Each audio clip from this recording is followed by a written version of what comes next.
ao Historizando. O nosso assunto de hoje, o nosso curta Historizando de hoje, é sobre a Guerra dos Mascates. Então, além de ser um curta historizando, é um curta historizando sobre revoltas brasileiras.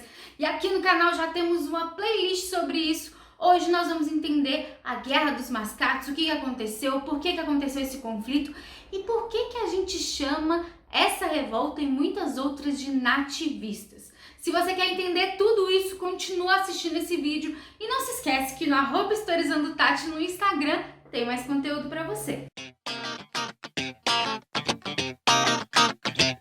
Toda vez que a gente vai estudar na escola as chamadas revoltas coloniais, a gente entende duas separações aí, duas diferenças entre essas revoltas: as nativistas e as separatistas. Bom, esse nome é um pouco problemático se a gente pensar que a gente vai tipificar muitas revoltas em só duas categorias. É muito mais complexo que isso, ainda mais porque nativista vem de nativo, e muitos eram sim colonos nascidos no Brasil, mas nativo a gente chama quem, afinal de contas? Então tem toda uma problemática em cima desse nome. Mas o que você tem que entender, ainda mais se você for levar para a prova esses conceitos, e como nos livros didáticos ainda é trabalhado desse jeito, provavelmente na prova que você vai fazer também nativistas são questões regionais e específicas, né? Questões entre colonos e coroa portuguesa. Já as chamadas separatistas são revoltas que vão então reivindicar separação. Mas toma muito cuidado, porque separação não significa independência do Brasil, tá? Nesse momento, tanto nas revoltas nativistas quanto separatistas, a gente não identifica um sentimento de nação. A gente não identifica um ser brasileiro. Isso vai ser construído e só ao longo do século XIX, para você ter uma ideia. E quando a gente está falando de revolta nativista, a gente está falando do século XVII, do século XVIII, então ainda vai demorar um pouco. Tá bom, Tati, beleza, entendi. Mas e essa Guerra dos Mascates aí? O que estava acontecendo? Bom, nós temos então a Guerra dos Mascates acontecendo na região de Pernambuco. Não sei se você já viu aqui no canal ou se você já reparou em seus estudos, mas muitas dessas revoltas coloniais acontecem em Pernambuco. Não é à toa, tá, gente? Nós já discutimos isso aqui, mas Pernambuco era uma das maiores regiões e que mais recebia grana, principalmente a partir do investimento no açúcar. Não só isso, mas foi Pernambuco que sofreu aí com a questão do Brasil holandês, conhecido também como as invasões holandesas. E isso vai também trazer um foco maior para Pernambuco, e não só isso, mas até mesmo mais participação política, mais consciência política em muitas questões. Bom, a Guerra dos Mascates não vai ser diferente. Quer ter mais conteúdo de revoltas? Quer entender mais sobre história não só do Brasil, mas história geral, redação, sociologia e muito mais? Não se esquece de se inscrever nesse querido canal. Nós temos dois grupos aí que a gente precisa entender na Guerra dos Mascates. Um desses grupos é a galera de Olinda, mais especificamente a aristocracia de Olinda. Por que eu tô falando isso? Os senhores de engenho eram considerados uma aristocracia, as pessoas mais importantes. Lembrando que o açúcar vai ser um investimento muito grande no Brasil e que Pernambuco é uma das principais regiões. Então imagina as pessoas que eram donas de engenhos, donas aí dessa produção de açúcar aqui no Brasil, o quanto que elas eram consideradas importantes. Então, de um lado nós temos Olinda com os senhores de engenho e de outro nós temos Recife com os comerciantes, mais especificamente comerciantes portugueses. Por que eu falo isso? O próprio nome Guerra dos Mascates é justamente o nome pejorativo que os senhores de engenho de Olinda davam aos comerciantes portugueses de Recife. Então, mascate, se você não sabe o que é um comerciante, geralmente é um ambulante, e naquela época, até hoje, infelizmente, né, esses ambulantes são vistos de uma forma negativa, pejorativa. Então, eles usavam esse nome, esse apelido, para nomear comerciantes portugueses de Recife.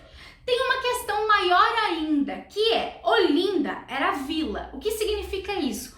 Olinda, então, mandava no pedaço. tinha Câmara Municipal, tinha representação, tinha contato direto com a coroa portuguesa. Já Recife não. Recife era uma região próxima de Olinda, mas que devia obedecer às ordens de Olinda. Então, alguns problemas vão acontecer graças a esses dois fatores. Primeiro que, depois das invasões holandesas, depois do Brasil holandês, nós temos várias mudanças em Pernambuco. Uma delas é a crise do processo açucareiro, já que começa a ter concorrência porque os holandeses vão para a região das Antilhas e também vão ter alguns problemas comerciais, então começa a ter uma crise no processo açucareiro.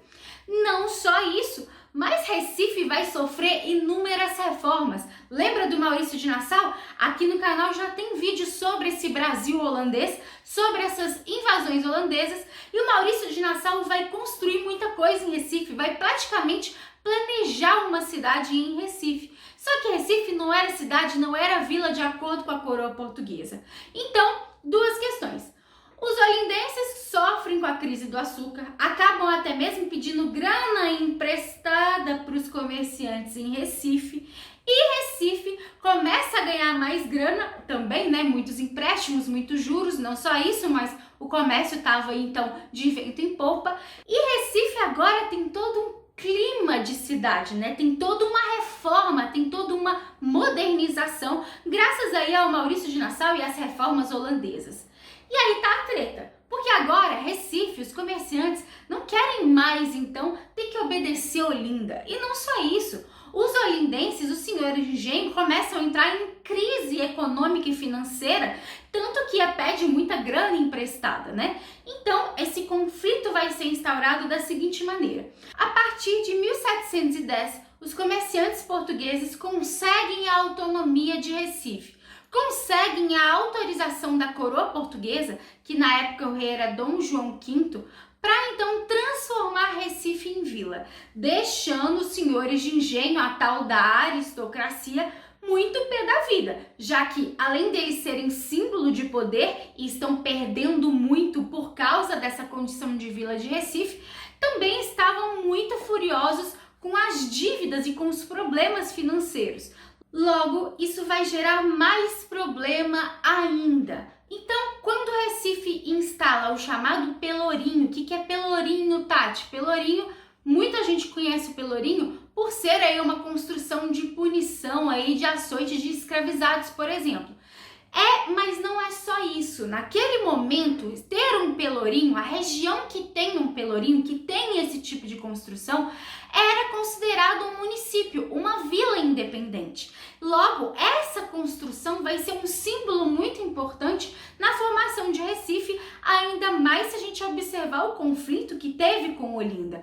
Então, se constrói um pelourinho, se constrói aí uma Câmara Municipal, se começa a ter as condições de vila que Recife conquista. Os senhores de engenho de Olinda se reúnem juntamente, inclusive com lideranças como, por exemplo, Bernardo Vieira, para invadir Recife. Isso mesmo, eles invadem Recife e começam a destruir as construções, incluindo o pelourinho, mostrando essa insatisfação com a condição de vila de Recife. Lembre-se que, além de Olinda não poder mais mandar em Recife, Olinda não vai poder mais cobrar imposto de Recife, por exemplo, entre vários outros fatores. Então Recife está cada vez ficando mais poderosa, enquanto Olinda continua caindo numa crise. Esse ataque vai acabar sendo revidado, então começa aí um grande confronto. Claro, gente, que não chega a ser uma grande guerra, Porque quando a gente escuta o nome Guerra dos Mascates, a gente já pensa aí em uma coisa muito grande. Mas vão ter conflitos violentos sim, vão ter problemas sim, e tudo isso vai ocasionar até mesmo a fuga do governador da capitania de Pernambuco naquela época, de tantos os problemas que estavam acontecendo. E tudo, na verdade, só vai se resolver quando alguns agentes da coroa portuguesa chegam na região, nomeiam um novo governador e não só isso, mas confirmam a condição de vila de Recife. Então não tem jeito. Mesmo os senhores de engenho aí muito revoltados com toda essa situação, Recife de fato se transforma em vila. E não só isso, mas algum tempo depois, Recife até mesmo se transforma em capital da região. Então Olinda vai perder muita força por esses confrontos. E as lideranças, Tati? O que acontece com os senhores de engenho que promoveram os ataques iniciais? Bom, senhores de engenho, né, gente? Latifundiário. Você acha que a galera vai morrer por causa disso? Não, não. Nós já vimos aqui em vários vídeos de revolta que quanto mais grana você tem, menos punição você sofre, né? Só que alguns serão sim presos, inclusive um dos líderes, que é o Bernardo Vieira.